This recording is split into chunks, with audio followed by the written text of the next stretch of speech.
बिस्मिल्लाहिर्रहमानिर्रहीम। अस्सलाम वालेकुम नाज़रीन, आप यूट्यूब चैनल देख रहे हैं। मैं इमरान खान हूँ। पाकिस्तानी बहुत परेशान है, लोग बहुत गुस्से में हैं और लोग जो हैं वो हैरान हो गए हैं कि रियासत का ऐसा रवैया भी हो सकता है। सबसे पहले मैं आपको बताता हूँ कि अली अमीन गंडापुर और बुशरा बीबी जब निकले आधी रात के बाद, ये लोग इस्लामाबाद से और बहुत सारे और जो खैबर पख्तूनख्वा से और पंजाब से आए हुए लोग थे, वो अपनी जान बचा कर निकले क्योंकि सीधी गोली चल रही थी। इसकी तवक्को तो मैं भी नहीं कर रहा था।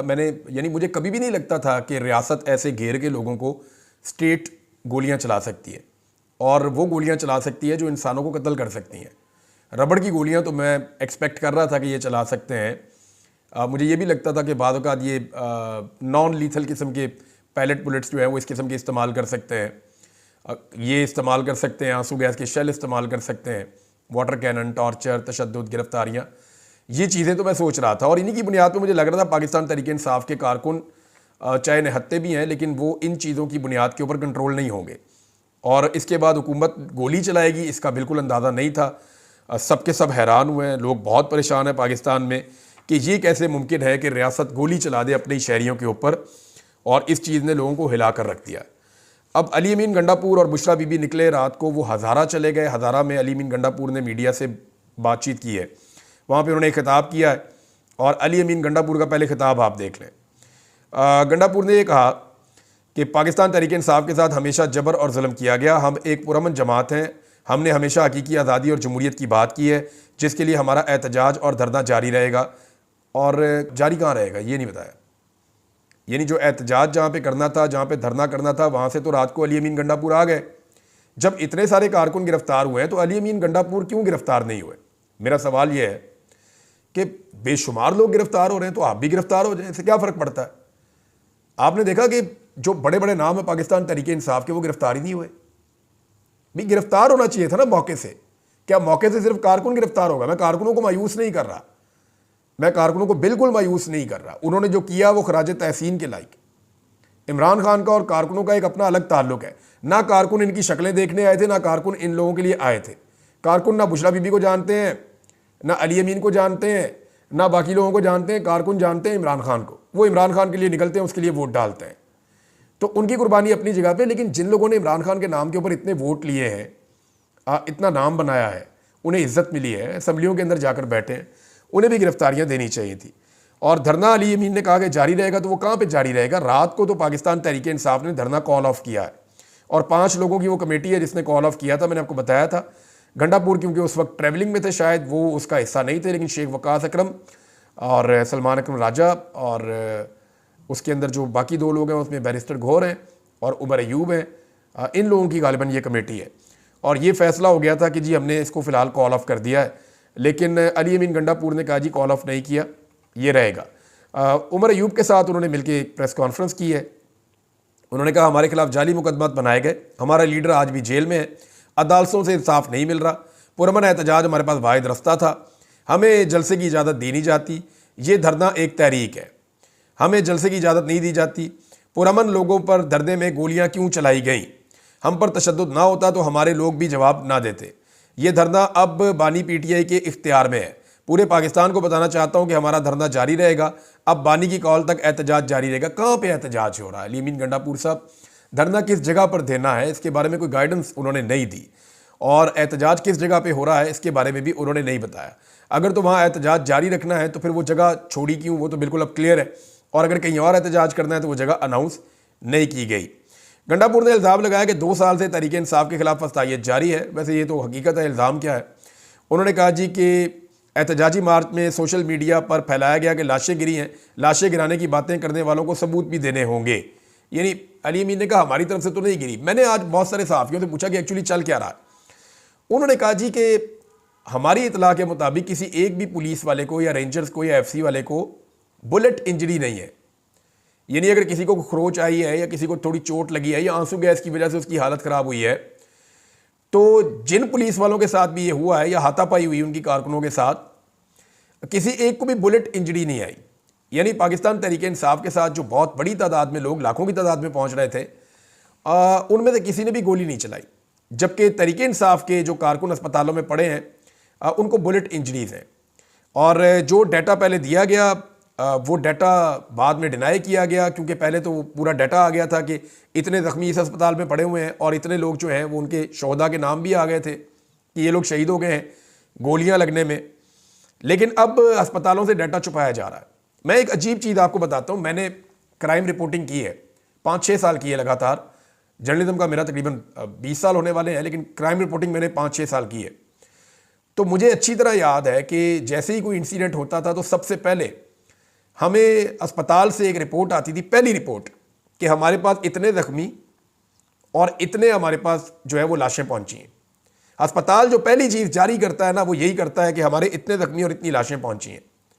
उसके बाद फिर वो बताते हैं कि हमें खून की ज़रूरत है, या फ़लाँ की हालत ख़राब है, या इतने लोग जो हैं उनको यहाँ शिफ्ट करना पड़ेगा, या ट्रीटमेंट की तफसीलात क्या होंगी, या इंजरी की नौइयत की है। ये चीज़ें वो बाद में बताते हैं। सबसे पहले वो ये बताते हैं कि हमारे पास इतने ज़ख्मी और इतनी लाशें आई हैं।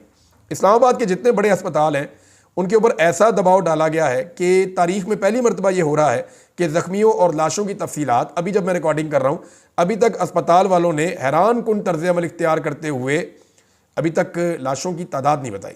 कुछ ऐनी शाहिदीन, कुछ जर्नलिस्ट हैं और कुछ जो है वो पाकिस्तान तहरीक इंसाफ के लोग हैं, वो ये इल्ज़ाम लगा रहे हैं और बड़े वसूख के साथ कह रहे हैं कि जो लोग वहाँ पर जाँ बहक हुए उनकी तादाद बहुत ज़्यादा है और लाशें गायब की जा रही हैं हुकूमत की जानिब से। पाकिस्तान तहरीक इंसाफ लगातार ये कह रही है कि हुकूमत की जानिब से लाशें गायब की जा रही हैं, जबकि जो पाकिस्तान तहरीक इंसाफ के काफ़िलों के साथ लोग आए थे उनमें से जो लोग गिरफ्तार हुए उनके बारे में आइडिया हो गया, पता चल गया, क्योंकि कुछ को अदालतों में पेश किया गया है। वो जब अदालतों में लेकर आए तो वहाँ पर भी वो इमरान खान जिंदाबाद के नारे लगा रहे थे और इतनी फस्तायत के बावजूद उन्हें जब दहशतगर्दी की अदालत में पेश किया गया तो वो इमरान खान जिंदाबाद के नारे लगा रहे थे और पाकिस्तान तहरीक इंसाफ के लिए अभी भी वो खड़े थे और वो भी अभी भी जुल्म और फस्तायत और जबर के खिलाफ वो लोग आवाज़ें लगा रहे थे।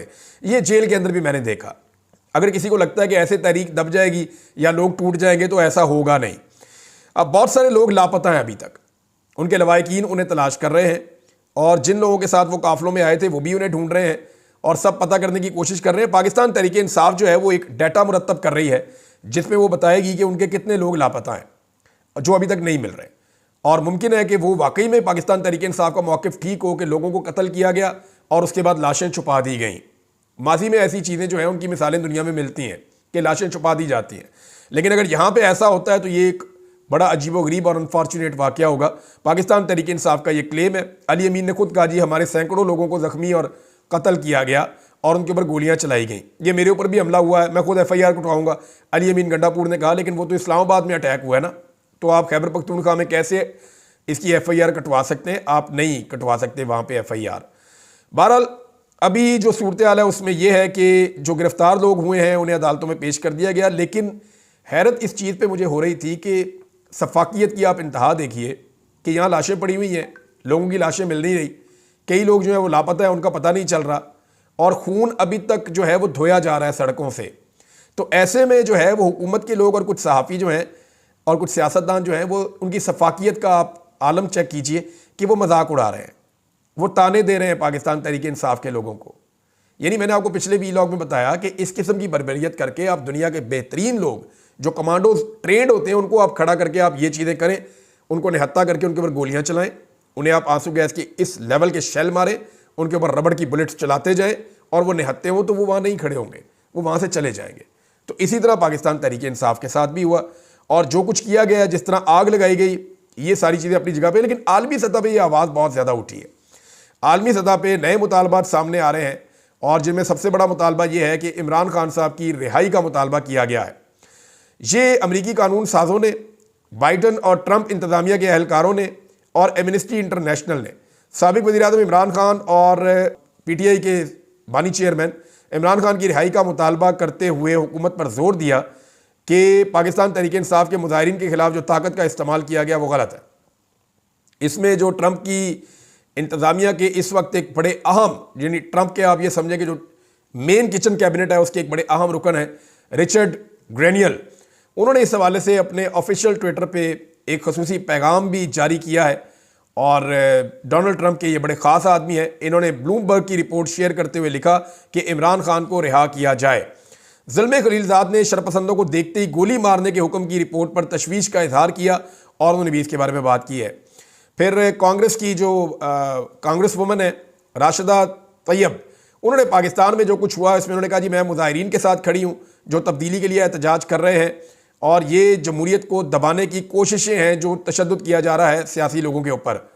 फिर इसके बाद एमनेस्टी इंटरनेशनल का है, फिर और भी कांग्रेस के रुकन हैं, बहुत सारे और लोग हैं, यानी ये दर्जनों की तादाद में लोग हैं जो पूरी दुनिया में इस फसाइयत के खिलाफ आवाज़ उठा रहे हैं जो पाकिस्तान में रखी गई है। तो ये ज़ोर पकड़ता जा रहा है, इमरान खान साहब की रिहाई का मुतालबा लगातार ज़ोर पकड़ता जा रहा है।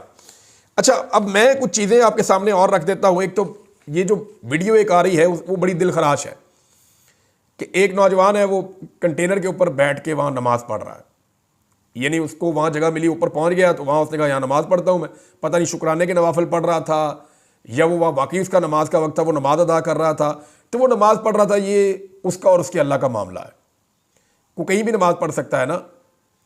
जंगों के अंदर नमाजें पढ़ी हैं सहाबा इकराम ने, घोड़े के ऊपर बैठ के भी नमाज पढ़ी है सहाबा इकराम ने, और बहुत सारे वाक़यात हैं जहाँ जहाँ पे नमाज की तो माफ़ी नहीं है। अब वो वहाँ पे कंटेनर के ऊपर नमाज पढ़ रहा था और वो ऐसे दुआ मांग रहा था, तो रेंजर्स के एहलकारों ने उसको आके धक्के देने शुरू किए। पहले वो देख रहे थे, एक आया उसने आके धक्के देने शुरू किया और वो ज़मीन पे बैठ के उसने उसको पुश करना शुरू किया, और ज़मीन पे बैठ के इसलिए पुश किया कि ताकि मैं ना गिर जाऊँ, ये गिर जाए, और उसको नीचे गिरा दिया। उसके बारे में जो इतला आ रही है, मैंने अभी पाकिस्तान तहरीक इंसाफ के लोगों से रब्ता किया, मैंने कहा जी मुझे इसका नाम बताएं बंदे का, इसकी तफसीलात दें। तो उन्होंने कहा जी अभी तफसीलात हम इसकी इकट्ठी कर रहे हैं, लेकिन ये कन्फर्म उन्होंने किया कि जी इसकी गर्दन टूट गई थी इस शख्स की, जिस तरह ये गिरा है, क्योंकि ये बिल्कुल नीचे गिर के फिर उसके बाद ये उल्टा हो गया, और वो 3 मंजिला वो कंटेनर थे जहाँ से वो गिरा। तो ये बड़ा एक अफसोसनाक वाक़या है, बड़ा दिल खराश वाक़या है, ये बड़ी तकलीफ़ दे रहा है। पाकिस्तानी इसको बहुत शेयर कर रहे हैं और इससे उन्हें बड़ी तकलीफ़ हो रही है कि ये नहीं करना चाहिए था, और ये अफसोसनाक है। और ये कैमरे ने इसको फिल्मा लिया, और इसका जवाब जो है वो ज़रूर आना चाहिए कि एक नमाज़ पढ़ते हुए आदमी को ऐसे धकेल के नीचे फेंक देना, ये कहाँ का इंसाफ है। पाकिस्तान जो है वो इस्लामिक रिपब्लिक है, और यहाँ पे वो नमाज़ पढ़ रहा है और उसको उठा के नीचे फेंक दिया, पटक दिया, और उसकी गर्दन टूट गई। नाज़रीन, अलीमा खान साहिबा ने कुछ सवालात उठाए हैं। ये वो सवालात हैं जो पिछले वीलॉग में मैंने भी किए थे। एक तो उन्होंने ये पूछा कि शाम होते ही जो मेन कंटेनर था जिसको बाद में आग लगा दी गई थी, शाम होते ही मेन कंटेनर का साउंड सिस्टम और लाइट्स क्यों बंद कर दी गई, ये सवाल उठाया गया। दूसरा, साउंड सिस्टम और रोशनी ना होने के बायस मुकम्मल अंधेरे में अवाम को हदायत जारी हुई, ना कोई रहनुमाई फराहम की गई। यानी मैं आपको यही कह रहा था ना कि वो साउंड सिस्टम चलना चाहिए था, रोशनी चलनी चाहिए थी, लोगों को गाइडेंस लगातार मिलनी चाहिए थी। वो कौन था जिसने पाकिस्तान तहरीक इंसाफ के अंदर से ही वो साउंड सिस्टम भी बंद कर दिया और रोशनियाँ भी बंद कर दी, और कारकुनों को बिल्कुल ऐसे छोड़ दिया कि उनको समझ ही नहीं आ रही करना क्या है, और उनके ऊपर दोनों तरफ से फिर गोलियाँ चलनी शुरू हो गई। तो अगर कारकुनों को 4 बजे के बाद से लेकर 9 बजे तक उन्हें मोटिवेट किया जाता, उन्हें समझाया जाता, वहाँ से अनाउंसमेंट की जाती, लेकिन कुछ भी नहीं किया गया, ज़ीरो एक्टिविटी थी वहाँ पर। फिर उन्होंने कहा हमने सारी शाम कंटेनर पर रोशनी और आवाज़ चलाने की दरख्वास्त की, हम बार बार ये कहते रहे कि इसको चलाओ, लेकिन हदायत देने वाले लोगों की तरफ से कोई जवाब नहीं आया। अब उन्होंने नाम तो नहीं लिया, लेकिन ये मैंने आपको बताया जो मेन कंटेनर है इसका जो कंट्रोल है खैबर पख्तूनख्वा हुकूमत के पास था। ये कंटेनर एक मरतबा जब इसको कहा गया कि बुशरा बीबी की जानिब से कि आगे बढ़े, और अली अमीन गंडापुर साहब का काफिला आगे नहीं बढ़ रहा था, तो तब भी ये कंटेनर वाला रुक गया था कि जी मुझे ऑर्डर नहीं आगे जाने का। तो अहमद न्याजी ने, जो मेरे पास एनी शाहिदीन ने बात बताई है कि अहमद न्याजी जो इमरान खान साहब के रिश्तेदार हैं, उन्होंने फिर ज़बरदस्ती आगे कंटेनर वाले को आगे बढ़ने के लिए कहा। उन्होंने कहा नहीं तो हम तुझे उठा के बाहर फेंकेंगे और कंटेनर हम खुद चला कर ले जाएंगे। तो उस पर फिर वो मजबूरन वो आगे बढ़ता गया। अब नाज़रीन, पाकिस्तानी बहुत परेशान है, लेकिन मैं उन्हें एक बात कहना चाहता हूँ कि देखें, आपने दिल नहीं छोड़ना, ये बहुत तकलीफ़ का मौका है। यानी मैंने जो मनाज़र देखे हैं, मुझे नींद भी नहीं आ रही थी ठीक तरीके से, वाकई बहुत बुरा लग रहा था, और बड़ी तकलीफ़ है दिल के अंदर कि ये ऐसे नहीं हो सकता। 1% की भी उम्मीद नहीं थी कि अपने ही लोगों के ऊपर सीधी गोलियां चला दी जाएंगी। हाँ, ये तो पता था कि ये आंसू गैस मारेंगे, सज़ा देने की कोशिश करेंगे, लेकिन किसी की जान ले लेंगे, इसका आइडिया नहीं था। तो मैं सिर्फ ये गुजारिश करूँगा इस मुश्किल वक्त में भी, क्योंकि देखें, दिल नहीं छोड़ना चाहिए। ये मुल्क आपका है, इससे आपने अपने आप को दूर नहीं करना, आपने हौसला नहीं हारना। अगर आपको ये लगता है कि आप तारीख़ की दुरुस्त सिमत में खड़े हैं और आप एक कीमत अदा कर रहे हैं, तो आप अल्लाह का शुक्र अदा कीजिए, और आपने हौसला नहीं हारना। ये एक दिन का काम नहीं है, और ना ही ये जल्दी ख़त्म होगा। ये ज़िम्मेदारी पुरअमन तरीके से पाकिस्तान के नौजवानों को लेनी पड़ेगी। उन्हें ये पूरी दास्तान हर गली में, हर मोहल्ले में करिया करिया हर एक घर तक पहुंचानी पड़ेगी। लोगों को बताना पड़ेगा कि हमारे साथ कैसा जुल्म हुआ है। ये जाली मैंडेट जो है ये आज नहीं तो कल ज़मीन बोस हो जाएगा, ये हमेशा नहीं रहेगा। आज एक आम पाकिस्तान का मुकाबला जो है ना वो सिर्फ जालिमों के साथ नहीं है। मैं आपको बताता हूं आपका मुकाबला किन के साथ है। आज जो एक आम पाकिस्तानी है जो दुखी है, परेशान है, उसका मुकाबला इलेक्ट्रॉनिक मीडिया से है। पाकिस्तान का 90% इलेक्ट्रॉनिक मीडिया की तरफ खड़ा है। उसका मुकाबला पाकिस्तान के प्रिंट मीडिया से है। वो हुकूमत से इश्तिहार लेकर वो भी अवाम के खिलाफ खड़ा है। ब्यूरोक्रेसी से मुकाबला है। ब्यूरोक्रेसी की अक्सरियत जो है वो हाँ में हाँ मिलाती है और जो उन्हें कहा जाता है वो वही कर रही है। उन्होंने जुल्म के पहाड़ तोड़े हैं और उन्होंने ये नताइज भी बदले हैं जो मैंडेट चोरी किया है। तमाम सूबों की पुलिस से है, चाहे वो खैबर पख्तूनख्वा की पुलिस क्यों ना हो। आम आदमी का मुकाबला हर सूबे की पुलिस के साथ है, पाकिस्तान की एस्टेब्लिशमेंट के साथ है, बड़ी बड़ी सियासी जमातों के साथ है, सियासी एलीट जो बड़े खानदान है उनके साथ है। कुछ बैरूनी मुखालफत भी है, बहुत सारे करप्ट ठेकेदार हैं, बहुत सारे इस निज़ाम के बेनिफिशरी हैं, करप्ट अशराफिया है। एक लंबी फहरिस्त है जो बेहिस लोग हैं, जालिम लोग हैं। इनका कुत्ता भी मर जाए तो बहुत बड़ी खबर बनती है, हेडलाइन बनती है। लेकिन पाकिस्तानी मारे जाएं तो कीड़े मकोड़ों की तरह ये उसकी खबर चलाने के लिए भी तैयार नहीं है, बल्कि ये बात भी नहीं पूछ रहे, कोई आवाज़ भी नहीं उठा रहा कि अस्पताल डाटा क्यों जारी नहीं कर रहे। इसके ऊपर भी कोई बात नहीं कर रहा। लोगों के बच्चे शहीद हो गए और ये ठट्ठे उड़ा रहे हैं, मजाक उड़ा रहे हैं, ताने दे रहे हैं। मैंने ऐसी बहुत सारी चीज़ें पढ़ी हैं। पाकिस्तान का इतना बड़ा ग्रुप है जंग ग्रुप, उसकी आप सिर्फ मेन हेडलाइन पढ़े तो वो क्या लिख रहा है कि फाइनल कॉल देने वाले दुम दबा के भाग गए। हद हो गई। वैसे आपने वहां फस्तायत, जुल्म और जबर नहीं देखा? क्या परवेज मुशर्रफ ने भी ऐसे सीधी गोलियां मारी थी इस्लामाबाद डी चौक में लोगों को? भाई वो बंदों को मारते थे, कुटते थे, उठा के ले जाते थे, गिरफ्तार कर लेते थे, आंसू गैस के शेल फेंकते थे, टॉर्चर करते थे। वो डिक्टेटर था, उसने सारा कुछ किया था, लेकिन उसने सीधी गोलियां यहां पे डी चौक में नहीं मारी लोगों को कि यहां पे लाशें गिरी हुई हो। क्या इस तरह पहले कभी खून बहा था? लेकिन हैरत है, वो ताना दे रहे हैं उन लोगों को जो मजलूम है। तो मजलूम का मजाक उड़ाना, मजलूम को ताना देना, तो मैं मजलूमों से सिर्फ एक बात करना चाहता हूं कि ये मामला यहां खत्म नहीं होगा। ये लोग आज आपके जख्मों पे नमक छिड़क रहे हैं, लेकिन आप इन जख्मों को याद रखें, इन गोलियों की आवाज़ों को याद रखें, इन सारी चीज़ों को अपनी ताकत बनाएं। कई लोग कह रहे हैं ये भी लाशें नहीं मिल रही, कुछ लोग सब अच्छा का जो है इसके ऊपर रद्द-ए-अमल दे रहे हैं। इस जुल्म और ज्यादती को आप याद रखें और पुरअमन रहें। और अपना पैगाम आपने कैसे लेकर जाना है, हर गली मोहल्ले में, हर जगह पे अपना पैगाम आप पहुंचाएं। ये दुनिया ख़त्म नहीं हो गई, आपको फिर मौका मिलेगा, आपको बार बार मौका मिलेगा। ये मुल्क आपका है, आप ही इसके ऊपर हुकूमत करेंगे, कोई ज़बरदस्ती इस पर हुकूमत नहीं कर सकता। मेरा ये ईमान है, इस मुल्क में जमहूरियत आएगी। जमहूरियत के लिए आपने कोशिश करनी है, आज़ादी इज़हार राय के लिए कोशिश करनी है, रूल ऑफ लॉ के लिए कोशिश करनी है, बुनियादी इंसानी हुकूक के लिए कोशिश करनी है, अवाम की हुक्मरानी के लिए कोशिश करनी है, और सारी कोशिश पुरअमन तरीके से करनी है। तैयारी करें, वक्त का इंतज़ार करें, वक्त सबका आता है। ज़्यादा बेहतर अंदाज में अपनी आवाज़ को उठाएं। ये जो चीज़ें मैंने आपसे अभी जिक्र किया, जिसमें रूल ऑफ लॉ है, जिसके अंदर बुनियादी इंसानी हुकूक है, आज़ादी इज़हार राय है, हकीकी जमहूरियत है, ये चीज़ें अगर आप पाकिस्तान में ले आते हैं पुरअमन तरीके से, या जैसे भी ये चीज़ें पाकिस्तान में आती हैं, तो याद रखें इससे बड़ा बदला इस निज़ाम से और कोई नहीं होगा। ये पूरा निज़ाम इस बुनियाद पे चलता है कि जमहूरियत को कुचल दो, जो बोलता है उसको दबा लो, आज़ादी इज़हार राय नहीं होनी चाहिए, रूल ऑफ लॉ नहीं होना चाहिए, ताकतवर को बचा लो, कमज़ोर को फंसा दो। अगर ये चीज़ें ठीक हो जाती हैं, और इनको ठीक करने में टाइम भी लगता है, तो ये घाटे का सौदा नहीं है। किसी से बदला क्या लेना? सबसे अच्छा बदला यह है कि पाकिस्तान का वो निज़ाम बदला जाए, वो जंग आलूद निज़ाम बदला जाए जो ऐसे लोगों को पैदा करता है जो ठट्ठे उड़ाते हैं और मजाक उड़ाते हैं लाशों का। बहुत बदकिस्मती है। जब ये चीज़ें ठीक होंगी ना नादरीन, तो ये जालिमाना निज़ाम अपनी मौत आप मर जाएगा। बस आपने दिल नहीं छोड़ना। अब तक के लिए इतना ही। अपना ख्याल रखिएगा, अपने चैनल का भी। अल्लाह हाफ़िज़।